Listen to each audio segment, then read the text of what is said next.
You are listening to Meet the Thriller Author, the podcast that brings you face-to-face with the minds behind the most pulse-pounding, suspense-filled stories out there. I'm Alan Peterson, an author of mysteries and thrillers myself, which is why I interview writers working in the genre that I love to write and read. With over 200 interviews and counting, I've spoken to thriller icons like Dean Koontz, Walter Mosley, Tess Gerritsen, and Lee Child, and many other amazing authors from both traditional publishing houses and the indie scene. From writing tips to exclusive book previews and reviews, you won't find a better resource for all things thriller and mystery.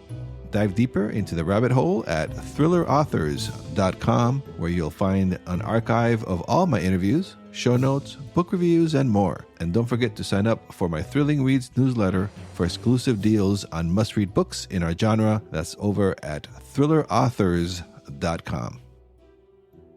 Stay tuned for episode 194 with best-selling author and artificial intelligence expert Andrew Mayne. Hey, everybody, this is Alan with Meet the Thriller Author. And on the podcast, I have Andrew Mayne, who is a best-selling author, magician, inventor, and an artificial intelligence expert who has appeared on Shark Week and A&E's Don't Trust Andrew Mayne. He was the science communicator for OpenAI and their first prompt engineer.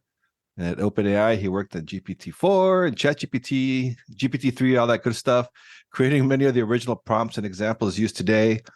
He's now the founder of Interdimensional, an artificial intelligence service consultancy that helps companies deploy AI solutions. And of course, he's a thriller author, best-selling author. His next thriller, Night Owl, is a brand new series about a former Cold War era counterintelligence agent who finds himself in the fast-paced and slightly insane world of Silicon Valley, which will be published on December 1st and is available for pre-order now.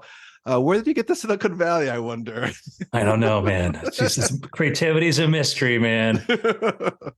Yeah, we'll get into all that. But thank you so much for coming on the podcast. I really appreciate it. Yeah, absolutely. Thank you for having me, Alan. I'm glad to be here.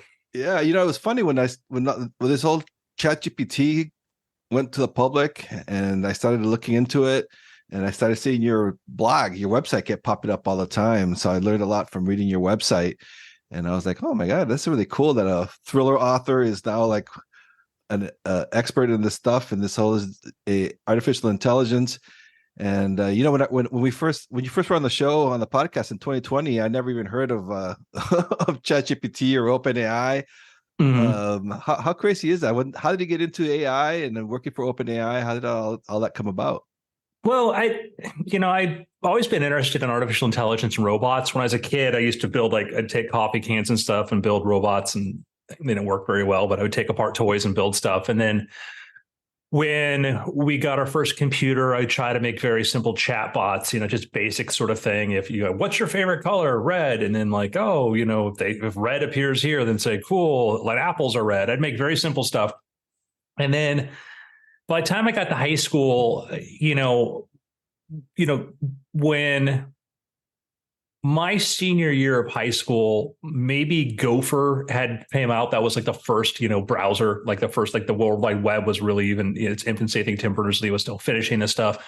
And so I was sort of determining my career path on the idea that tech is exciting, but it's not a lot of fast moving stuff. It was the world of Windows. Apple was sort of in its decline and whatnot. And so I was really attracted to, as a magician. And so I lived in South Florida. I had the opportunity to become a cruise ship magician and perform in resorts.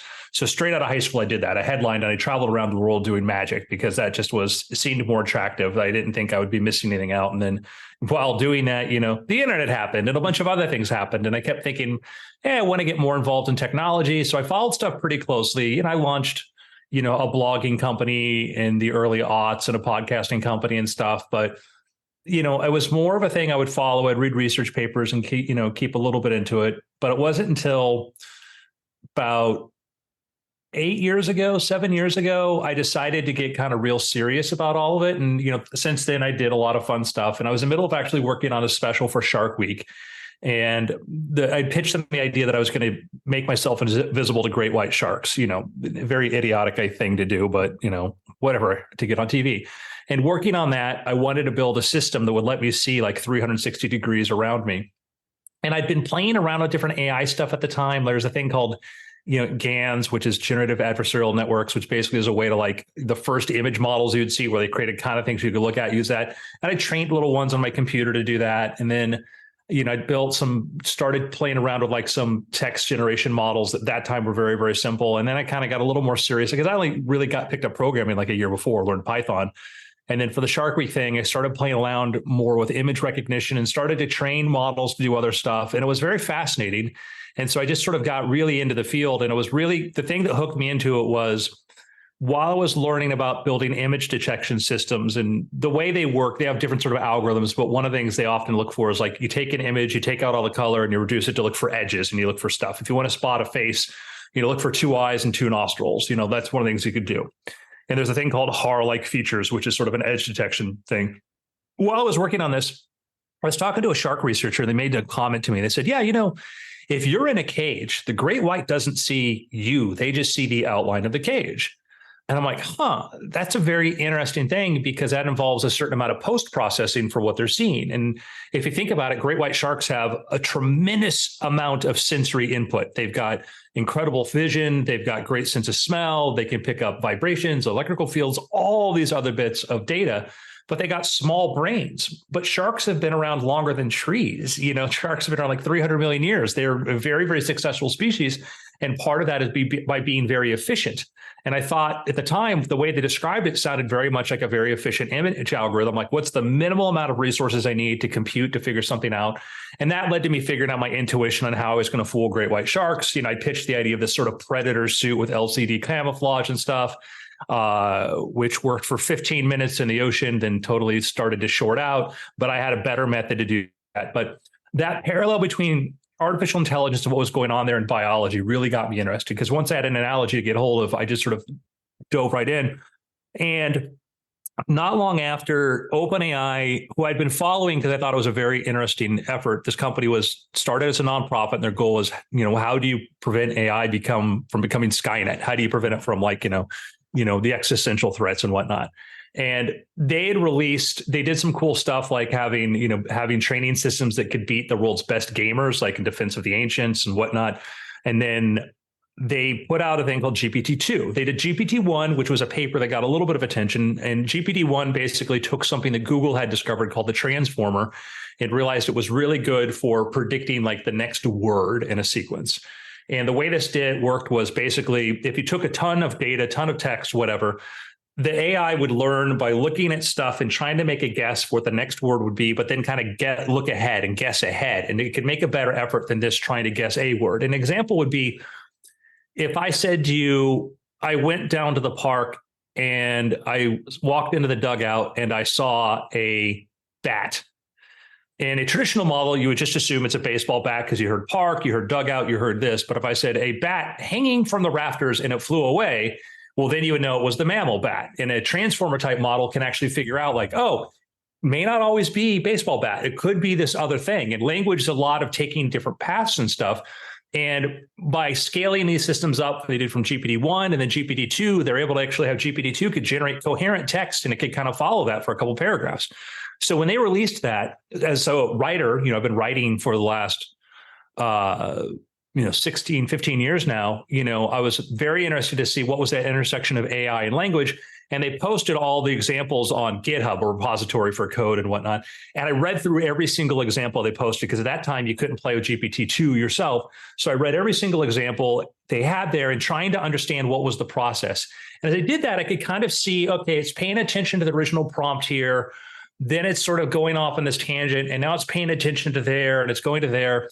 And it kind of relates to there's a thing called attention mechanisms, which basically has to do with how the model decides how it's going to train itself and proceed. And you could sort of see a pattern to that. So I became obsessed with this. And then out of the blue, OpenAI reached out to me in early 2020.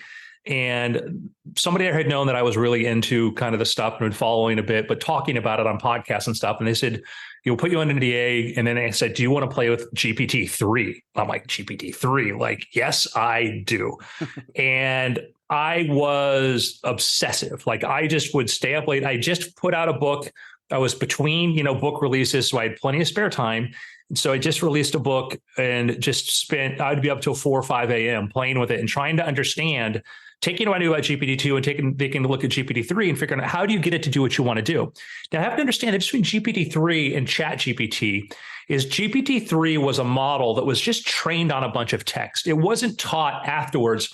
If somebody asks you to make a list, make a list.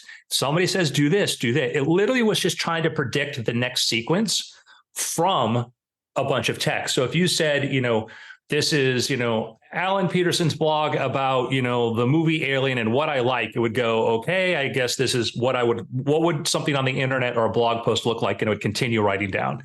If you said, write a blog post about this, maybe it might work, maybe it wouldn't. So prompting was very different then. Prompting was really trying to figure out how to get the model to do what you wanted it to do.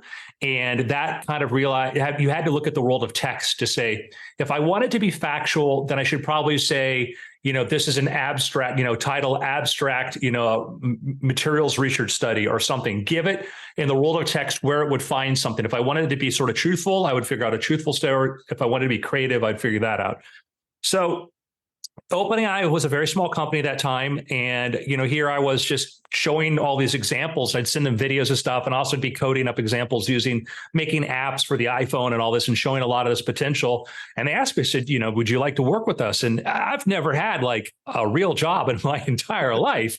But I looked at, yeah, I know. And I looked at what's going on there and I said, yeah. So they hired me to write prompts. They hired me I was running a project called Creative Applications, and that was in 2020, and worked with different teams there. The Applied team would work with researchers.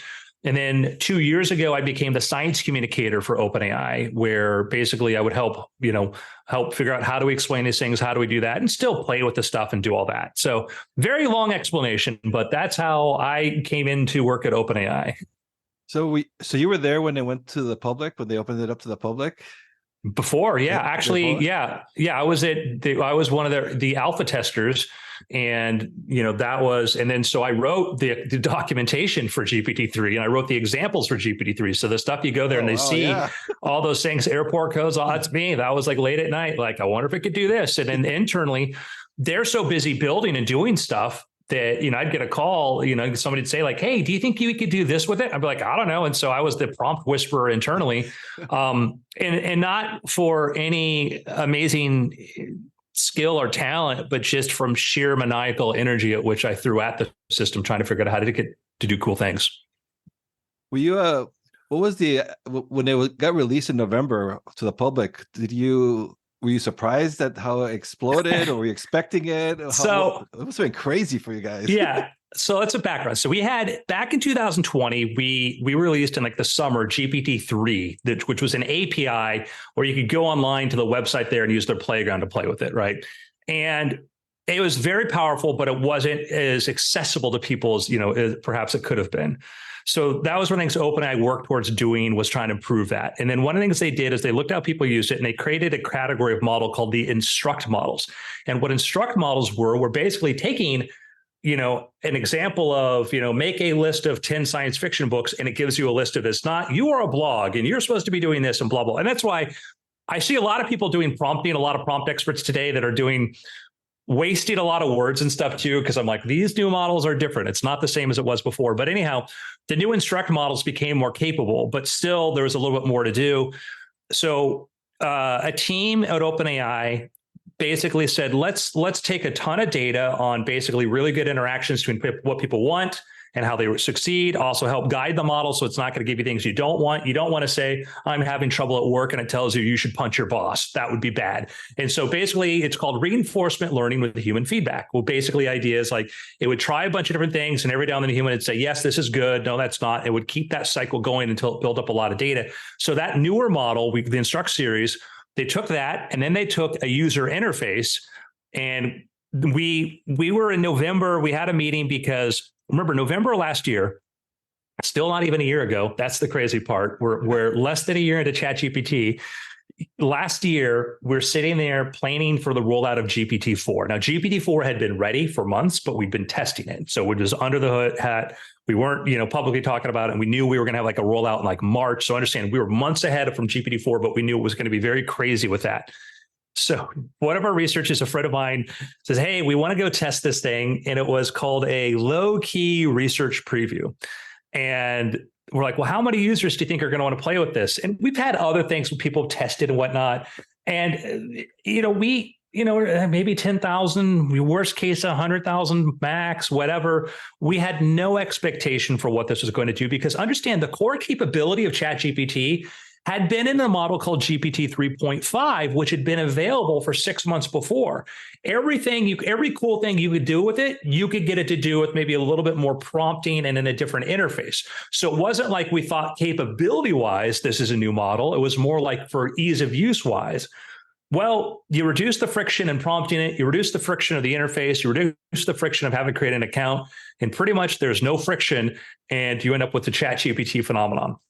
And funny as it was, is the first week or so, it just started going crazy. But middle of December, we had an employee Christmas party, and one of our execs is like, well, everybody's talking about it now, but the internet, a week from now, nobody will be really paying attention.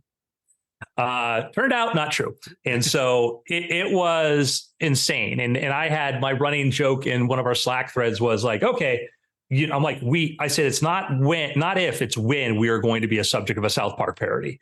And then, we were on Saturday Night Live, South Park parody. And then, the latest, latest primary debate. Guess what? It's a punchline. And it's like, that's how fast that adopted. So it's a whiplash for everybody. Yeah, I saw that episode on South Park where it was written by, I think it was Trey Parker and ChatGPT. And I think they changed it. Originally, I think they went off and changed that. And I looked into, like, my wife's a filmmaker, and we looked into IMDb Pro to see if we could actually create an account for ChatGPT, because I thought, how awesome would it be if it could have anybody who uses it could just credit it. Yeah, they probably got worried about, no, that ChatGPT is going to have rights to the episode or...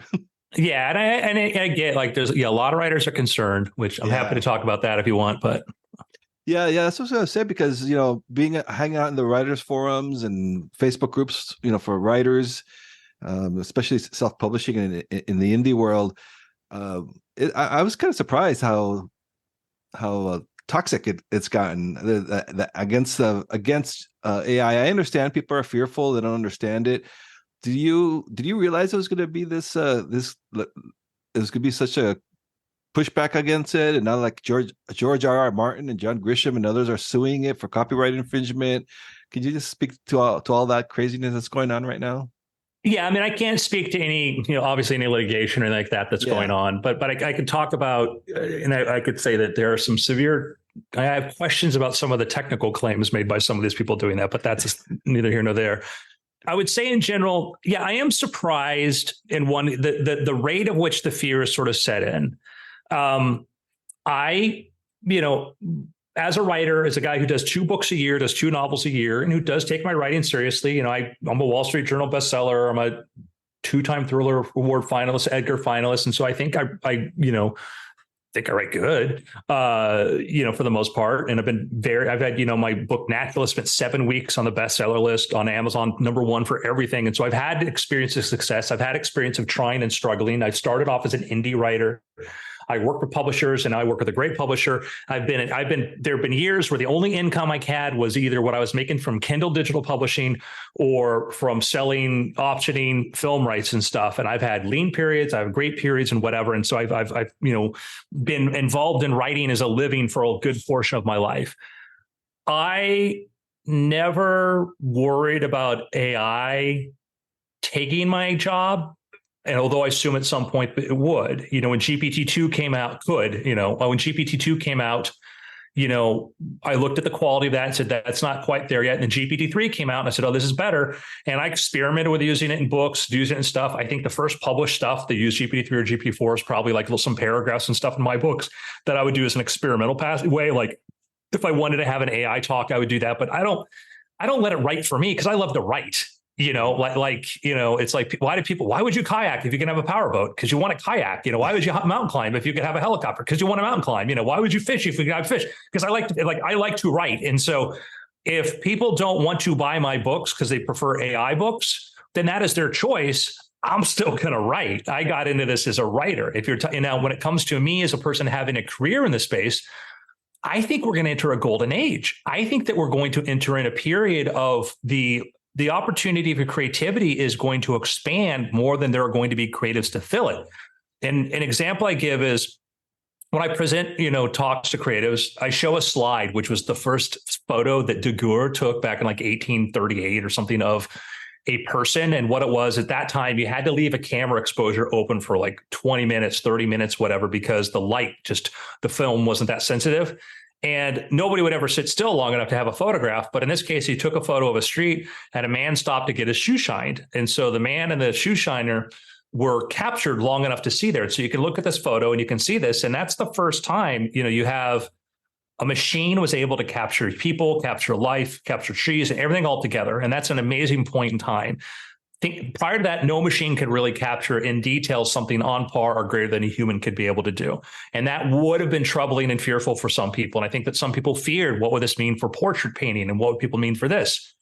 But fast forward, today, there are more people employed in creatives on a living wage than there were at that point in time as a percentage of the population. And you have creatives who are billionaires, and there were not any billionaire creatives or anything like that time at that time. And there are people living very comfortably now as creatives. I show that photo, and then I show a photo of James Cameron on the set of Avatar: Way of the Water, where he's using his digital camera, which has no lens. It's merely a positional system that he sees in a three-dimensional space. And I say, okay, imagine going back in time to 1838 and trying to explain to a photographer, what is TV? What is film? What is computer animation? What is, try to explain them what Avatar: The Way of the Water is. Like, well, there's a thing called a movie. Like, okay, what does that mean? Well, instead of a painting, it's this thing you just saw a photograph, and it's going to be 24, or maybe his case, 48 frames per second, 40 is a second. Well, how do you capture it? Don't worry. It takes me an hour to capture one still. Like, we solved that, and then people pay, they go into a theater like a play, and like, what happened to plays? No, plays are still a thing. Broadway's still here. It's still a thing, and then you have trying to explain the world of cinema, explain the world of video games, all to somebody, it would just melt their head. Why is this going to be any different? Why is it going to be any different now that we have another acceleration of technology? And I think the opportunity and the platforms for creativity are going to increase tremendously. And if you are a creative that knows how to use them as an amplifier, you are going to be in a great position. And I think a lot of fear I hear from people is, you have to change. There is going to have to be change, and we don't want to change. And it sucks when something changes. But if change happens because people are making a choice, if people choose not to read my books because they can choose something else, then that is their choice. I don't want to step in front of that and say, no, I like my way of life. I like this. Well, I do, but I don't want to interfere with somebody else. If somebody wants AI art over mine, then that should be their choice to do it.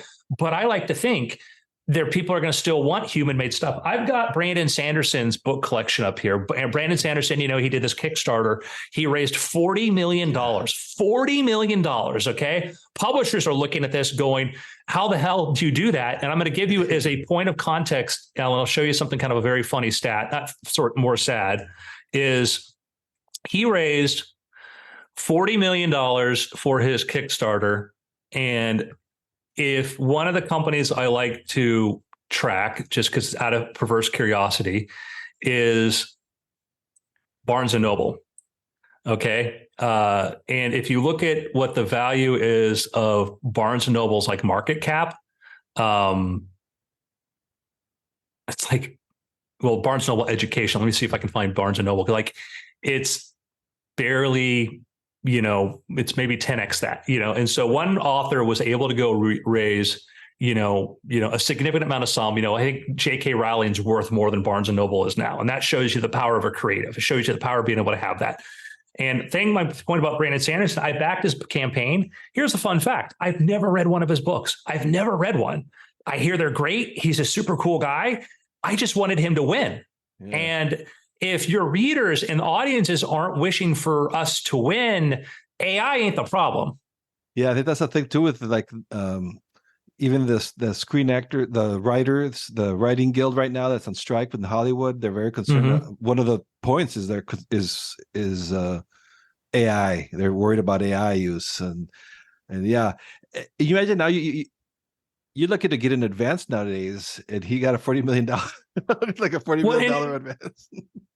Yeah, and it was people believing in him. Mm-hmm. It's people because people believe. By the way, Barnes and Noble's operating income from 2019 was 38 million. So wow, it gives you an idea of like how the things are. So and people are like, well, Andrew, that's like you, Brandon Sanderson or Jake here. But yes. But if you can achieve 0.1% of that success, you're going to be great. And that's going to take work. It's going to be change, having to adapt. And I'm not saying it's going to be fun or it doesn't suck. It does. And I've gone through this myself. I had a DVD publishing business where I made magic DVDs and instructional DVDs, and it was a great business. I could put out 3 or 4 of these a year. I had really good income. I mean, good income for a single guy living in South Florida. And then the internet came along and file sharing, and I watched, people who in the business who I knew, start pirating stuff, and I had friends that would just oh no, you're going to sell more. I'm like, no, I said, that's a lot. I said, that is a wish. That is a wish that people keep telling me about piracy, that I'm going to sell more because of this. And it did not. It killed my business. That being said, I'm not a fan of copyright piracy. And, when somebody's, people, but the thing I got out of that, the internet, was great. And my next business was even bigger, and it was a bigger platform. And the next platform after that was even bigger. Every time I've had to adapt, the next platform I moved to has been an even bigger, better one. And that's one of the concerns that I hear from people in the writing community that are worried about it. They're saying that if you use something like ChatGPT, you're basically participating in copyright infringement. Can you explain that a little bit? Because it's so hard to explain it, but it's like it's anticipating things. It's not like actually just copying a book. These things, they're not retrievable. Like you said, these things are building predictive models. My favorite authors are Michael Crichton, who I now share an agent with, Isaac Asimov, Stephen King, and like Tom Clancy. If you read and then for a point of view, Susan Collins, Hunger Games, first person POV. Like, I write first person POV because I read Hunger Games and read Susan Collins' style, and I love that. It felt like a fresh way to write, and it felt very easy for me. I ripped them all off. I'm here admitting it right now, that if you look at that, my first book I wrote, Public Enemy Zero, I was trying hard to do, and Michael Crichton and Stephen King are very different writers, but I was trying to sort of do a hybrid of that. And this was the way I would learn phrasing, the ways I'd learn that. I'd read James Patterson. I'd learn how to do this. So I learned. That's how I became a writer. And the idea that we can say, that you can't learn from culture, and books and stuff are part of culture, seems crazy to me. And then because you sort of say, okay, what can you and can you not do? If you say, what can I learn? What can't I learn? If can I learn this? Can I save books? Can I save examples and copy things into my notebook to learn from whatever? And people might argue, well, it's the scale. It's the scale. It's like, okay, what's the limiting factor of this? Where is the point where it's a problem?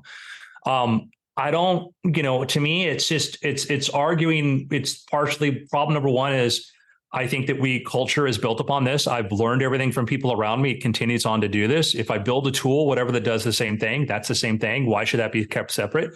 And if we just say, well, it's scale or whatever like that means electricity, it's unfair to steam. It's unfair to this. Like, well, no, it's just, we can say, well, it can't be too good, and we lose out on the things that we gain from it. So I just signed a 4-book deal. Okay.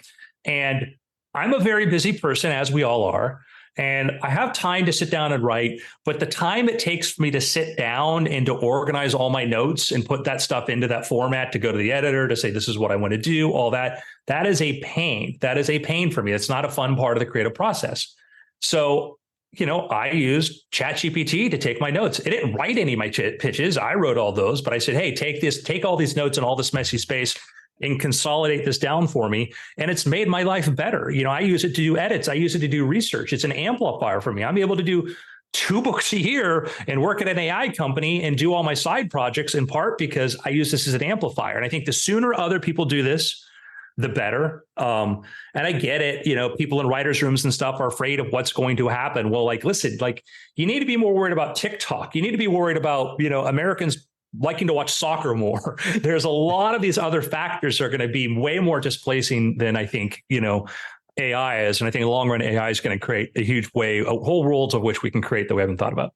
Yeah, I think that's interesting too. It's like having a whole staff now. You and ChatGPT is kind of like a staff to help you get organized and do your research and all that stuff. I'm quite curious how else you're using it. I mean, do you like are you an outliner? Is that, or do you like write from the seat of your Yeah. pants? No, I'm definitely an outliner. That's the only way I can write as efficiently as I do. I've got actually outline for book over here. So very much, I used to be a seat of pantser, but then, when you've got 10 days to turn around a novel, seat of the pantsing does not work for me. And so I build up outlines, and traditionally what I did is I just did book outlines, but now I start with world outlines. I start with the outline of what's going on in the world. And then because a lot of times now mystery thrillers is sometimes I have to uncover stuff that happened before the story started. And usually I would just put that in the middle, but now I'm starting with the timeline of the world. Then I go write the book outline based on that. But that's made it, that makes it extremely efficient for me because I get to just spend my time doing a thing I like, which is sit down and like throw myself into a scene and go, what happens? How do they solve this? How do they get out? What's the change? What's this? Yeah, and I think it's really good too because especially writing thrillers and mysteries, the readers there expect certain tropes and certain things Mm-hmm. to happen. So, it's not like as we're reinventing the wheel here. Yeah. But it's But I just don't, Yeah, but I don't use AI for that though. I don't use AI for my yeah, lot, right? Yeah. I mean, I don't, and like AI can't write a novel right now. right. It can put a bunch of words in a row. It doesn't get structured. I can go on at length. And I've heard, some of the things I've heard people claim like, no, it's not. I can tell you when that'll probably happen because you have to have certain technical things happen, but it's not there. It can write short sketches and short stuff like that. And I think that I was just on a podcast right before this, and somebody said, "Well, I think," he says, "I think mediocre writers are going to be the ones most scared." I'm like, "Well, the problem is we all are afraid we're mediocre. We're all afraid we're hacks. We're Yeah. all afraid of that." And so, like, it's scary, but it's also the future is going to happen. The future is going to happen, and even if OpenAI shut down right now and Google shut down right now, there's a huge open source movement right now to train models. There's a huge movement there, and those things are getting better and more sophisticated. And you can wish the world was another way. And I mean, one thing, if it was a clear and out horrible thing, if we were talking about, it was 1939 and it's not, it is the age of electricity, it's the age of the atom or whatever, it's some other prospect, which could be good, could be bad. But if you focus on like, well, progress is happening. How do you adjust to progress? Yeah, I think that's the thing when you hear all the clickbait articles about you know AI books flooding Amazon, but that's scammers, and scammers are always going to scam. Even before AI, they were Yeah, and releasing they get like garbage. 3 reviews, and I've seen people post like code to write it. And my challenge to anybody doing that right now is tell me you read one of those books.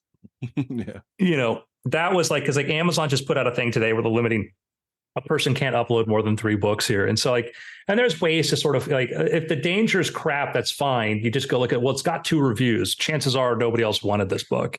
But eventually they will get good. They will get good. do you think that in the future, like, I mean, you're saying they will get good, so are those fears correct? Sometimes will we be replaced, or will there always be a room for a writer like us, a human? It will always room from artists. I mean, do you buy stuff purely because like Taylor Swift is doing blowout and I'm saying again, I'm not making a concert argument because I always hated that, but like Taylor Swift is, doing blowout attendance at concert arenas around the world. You can just listen to her album. It's cheaper. You just listen. Why? You have a better experience at home with headphones, but why? There's something more there. I buy books from authors that I like as people, and maybe I will like some AI generated fantasy stuff, but we love that there is a George R.R. Martin there creating stuff. We love that there was a Robert Heinlein. We love that there was a person that we identified with, we connected to. We love that there's this crazy weird guy in Maine named Stephen King who's writing this stuff. We're just as fascinated sometimes about the people who make the stuff. But if you're anonymous, I don't mean if you're anonymous and you're interchangeable, then yeah, AI is going to be a threat. And we may find that some of the authors we really like were actually AI. And I don't think that's going to go over well, Yeah. Yeah, no, it's going to be an interesting future, that's for sure. Because you are traditionally published and you have agents and everything. Is that something that are they asking about AI? How are you using AI? Because now with Amazon on KDP, Kindle Direct Publishing, you have to check a box whether or not you're using AI or not. Yeah. So the publishing industry is certainly talking about it. There are questions about that, but I remember the publishing industry is still getting over, the introduction of the Selectric typewriter. So And their ebooks, ability, ooh. their ability to like, even ebook stuff. That's I could go on about how they don't even realize how much the paradigm of what a book can be and what the opportunities are right now. Like there's just, so many books would be better at 120 pages, but publishers like, oh, the economics doesn't work. When you were shipping paper, it didn't work. But in the world of, bits, it does. And there's people doing really well by that. So I'd say there's some concern and whatnot about that. I mean, a lot of concern, a lot of talk about that in that world. And more of like, well, what does this mean? What does this mean? I don't know. I mean, maybe it won't all be rosy, but I think that the opportunity is huge there. And I think that like I have some foreign editions of my books and I get covers back. I'm like Mid-Journey, not even Dolly. I'm like, I know how you did this, Yeah. So tell us about your new book that you have coming out. It's a new series. Yeah, it's called Night Owl. It's about a former counterintelligence operative named Brad Trasker. And I wanted to tell a story of somebody who was sort of kind of a bit of a Cold War or post-Cold War sort of person trying to adapt to what it is like today. And if you think about the last 10 years, what's happened is from cryptocurrencies to blockchains to AI, things have changed rapidly. And you hear about gangs that what they do is they might a gang could be like 4 dudes in Guatemala who are really good, Python programmers who figure out an exploit and are able to take your hospital data and lock it up and charge you, make you pay a ransom. And so these things are changing a lot, but also that world of where we are right now, but it still interfaces with the real physical world. And, you look at the Ukraine, which is launching attacks against Russia using drones, using DJ Mavics and stuff. And so it's a guy trying to adapt to this changing world. And so he goes off, he's disillusioned, obviously, goes to work for a tech company because he comes across a young woman who's very smart and, is in a situation where she could use somebody with his skill set, and basically finds himself in a very different world where the stakes are even higher, so to speak, and the level of sort of deceptions, and he has to adapt and figure out how does he apply what he knows in this world. And that's coming out on December 1st? I believe so. Where can the listeners find you? Because you have some great information on your books and AI and everything. What's the best place to find you? On Twitter at Andrew Mayne. That's at Andrew Mayne. And then my website, just Andrew Mayne, AndrewMayne.com. All right. Well, Andrew, thank you so much. It's just fascinating talking to you about your thrillers and AI. It's just such a crazy time. It's exciting, I think. But yeah, I think that I know I've dealt with some very charged emotions online with people. And I think that it's one of these things when you start to play with the tools and you see the potential behind the scenes. I've talked with some incredibly talented and creative people, very, very successful people who are very excited about it because they look at the biggest limitation on them is not their creativity. It is tools to amplify it. And that's where we are right now. I think we are heading towards a golden age if you want it. All right. Thanks, Andrew. Appreciate it. My pleasure. Thanks for tuning into today's episode of Meet the Thriller Author. I hope you had as much fun diving into these mysterious and thrilling worlds as I did bringing them to you. Your support keeps this show going, and I'd really appreciate it if you could take a moment to rate and review the podcast on your favorite app. It helps me make the show better, and it also helps other thriller enthusiasts find us. For more details about this episode, past interviews, and other great resources, head over to thrillerauthors.com. While you're there, make sure to sign up for my Thrilling Reads newsletter. You won't want to miss the exclusive deals and book recommendations. If you're interested in my own writing, you can find more about my mystery and thriller novels at alanpeterson.com. You'll find all the details about my books and what I'm working on next. And remember, that's Peterson, all E's, not Peterson. So that's alanpeterson.com. Until we meet again, keep turning those pages and enjoying great reads. Thanks again, and stay thrilling.